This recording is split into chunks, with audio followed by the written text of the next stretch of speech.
Hello everyone, and thank you very much for watching me today. This video is for Thursday, the 17th of November, but I'm pre-recording this just in case you are on my YouTube channel and got this early because I uploaded this a day early.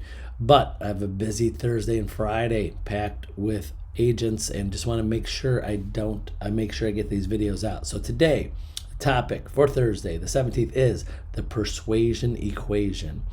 As salespeople, as realtors, our job is to be persuasive, to persuade people and why they are using us to buy or sell a house, persuading them why we're the best person for the job. So there's three kind of things that I keep in mind all of the time when trying to persuade people. Am I perfect with this? No.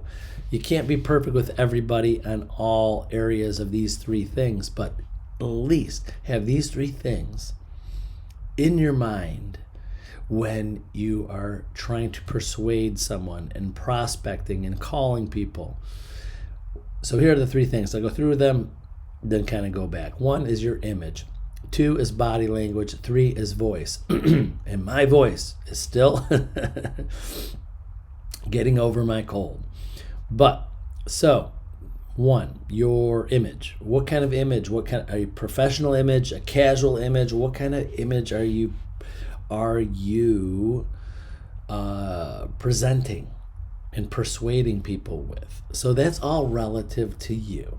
I always tell agents, dress to a comfort level of your client. You know, some people might not want that suit or that all the typical professional wearing a suit and tie type feel. Some people like more relaxed, depending upon what part of the country. You know, you go to Florida and California, people wearing shorts and flip-flops, and they're in different areas is different ways. So your image is your image. Your image can change a little bit with your clients. But again, like I said, be aware of it, be conscious of it, that you are thinking about what your image is. The first thing people see you and what they feel from you. Obviously, like your doctor, usually you go to the doctor and most doctors are in their uniform. They're in their lab coat or doctor's coat or whatever, white coat and stethoscope or whatever. They have a uniform, kind of, right? And nurses and you go to a hospital, everybody has a uniform. We as agents and salespeople don't have an actual uniform. So you have to be conscious of the image that you're going to portray. Two, your body language. When you're with people, are you standing up straight? Are you paying attention? Are you, looking at your phone? Are you looking off into nothingness? Are you making eye contact? Just your body language. Are you smiling? Or do you look like you are interested in what they're saying? So your body language means a lot. And I know it takes a while to get used to that. I know I see it because sometimes when I'm looking at my children, the way their body language is me, I'm like, pay attention to me. I'm trying to talk to you. I'm like, God, sometimes I forget, their age.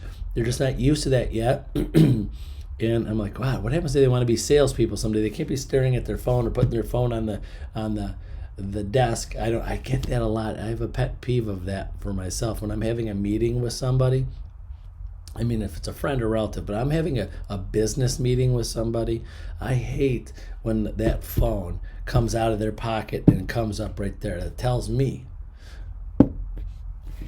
we're having a business meeting here. Is there something more important that could come up? Or if you put the phone out, at least tell me what it is. Like, hey, I'm putting my phone out. I just want to let you know my mother's sick, my kids are not feeling well, so, hopefully not something worse. So if there's an emergency call, I just got to have the phone out. Just don't have your phone out so you can see text messages from random people. But that's the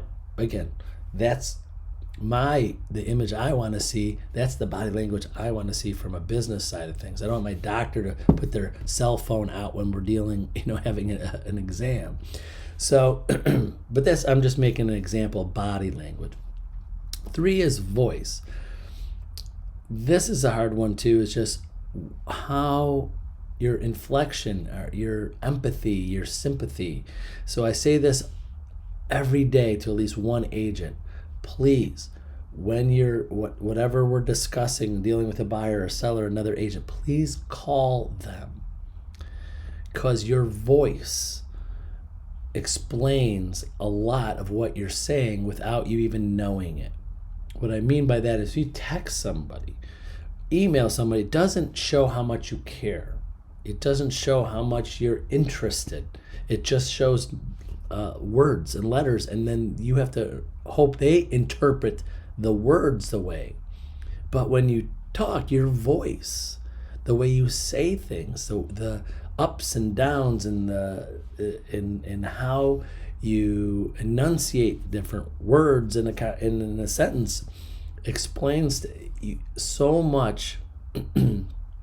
We get in the same sentence that in a text form into your voice means totally not the opposite, but it just explains where you're coming from a little bit better. I like to talk when it's something that's not black or white, do this, do that. I like, and there's in my text, have it on my phone like I told you I shouldn't. But I like text when it's something. What do I do here? What do I do there? Exact. This is the word. This is the sentence. This is what you do. This is what you not do. Because the voice and the emotion and the thought process is not that manner. It's just facts, because of ease of text. But voice, when you have to explain something, especially when how you are affecting that relationship. Like example, when you have to give sellers or buyers a good news or bad news about something that's happening in the situation, call them, because you want to persuade them of how much you feel you're happy for them or sad for them, or how upset you are or how excited you are, so you're on the same page. So the persuasion part of the sales that's why I always explain, talking to people is a lot better than just texting people when you're prospecting, when you're building a relationship before you have an actual buyer or seller.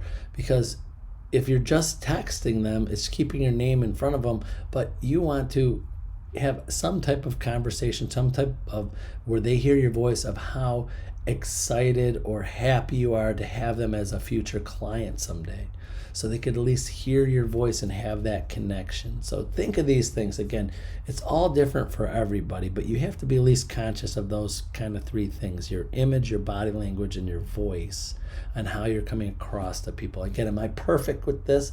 No, I'm far from perfect with this. I'm not, but I know that I'm at least conscious of these three things almost all of the time when communicating and talking with people. So that's it for today, for Thursday the 17th. So thank you very much for watching. Remember, reach out to me if you call, text, email me anytime, and I'll set some time aside for you to help you out with whatever you need. So have a great day, and hope to talk to you soon. Bye-bye.